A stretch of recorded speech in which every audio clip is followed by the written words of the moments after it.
ગુજરાતી કીધા છે. 100 વર્ષથી વધારે દ્વારિકામાં રહ્યા ને દ્વારિકા ક્યાં આવ્યું? ગુજરાતમાં.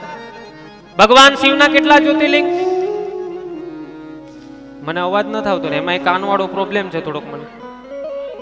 હા 12 જ્યોતિર્લિંગ. આમાં સૌથી પહેલું જ્યોતિર્લિંગ ક્યાં? સોમનાથ. અને સોમનાથ ક્યાં આવ્યું? એટલે અમારો કવિ કહે છે વેરાવળનો વાસી છે, સમુદ્રનો ઈ પ્યાસી છે. વેરાવળનો વાસી છે, સમુદ્રનો ઈ પ્યાસી છે. પણ જે આવે એ બધું દઈ દેવું. સોમનાથ પણ ગુજરાતી. ગુજરાતની ભક્તિ. નરસિંહ મહેતા ક્યાં નો?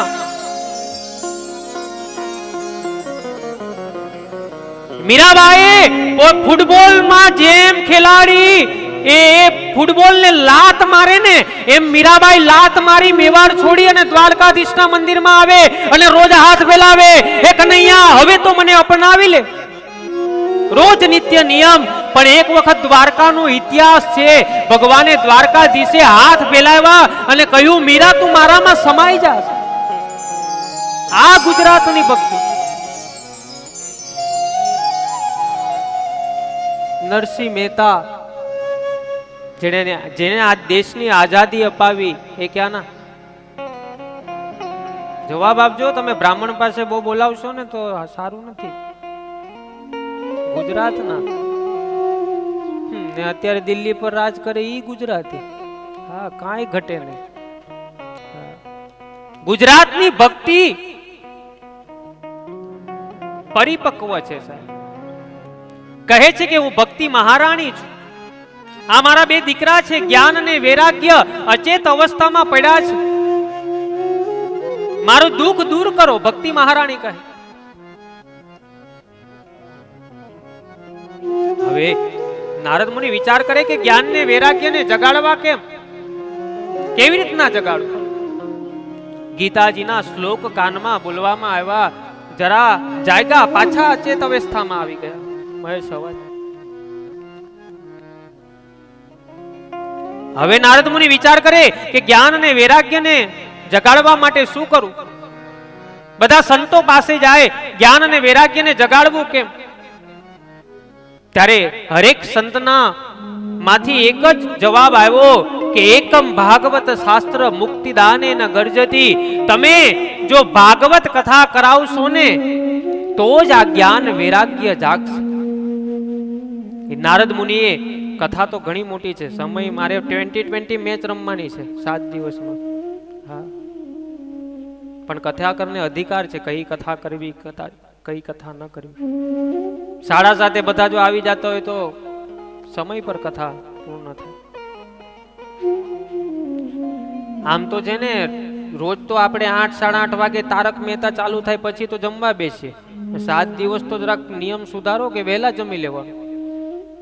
અમુક ને જોવે તો જ બાપુ એ ભૂખ ઉગડે. 2 ભાખરી ખાવી હોય તો 3 ખવાઈ જાય. અમારે આની એવી ટેવ છે. એટલે સમયસર જો કથા ચાલુ થશે ને તો કથા બધી જ કથાને ન્યાય આપવામાં આવશે. એટલે કૃપા કરીને સમય પર આવજો. જ્ઞાન અને વૈરાગ્યને જગાડવા માટે એક જવાબ નીકળ્યો કે ભાગવત કથા કરાવો તો જ્ઞાન વૈરાગ્ય જાગે. નારદ મુનિએ કથાનું આયોજન કરવામાં આવ્યું. ઘણા બધા સંતો આવ્યા હતા, ઘણા બધા શ્રોતાઓ આવ્યા હતા. કથા પ્રારંભ કરવામાં આવી. સદા સેવ્ય શ્રીમતી ભગવતી કથા. આનું સેવન કરો. નારદ મુનિ કહે છે કથાનું જે સેવન કરશે ને એને જીવનમાં આનંદ રહેશે. એ કથાનો પ્રારંભ કરવામાં આવ્યો. એટલા બધા શ્રોતાઓ બેઠા હતા ને.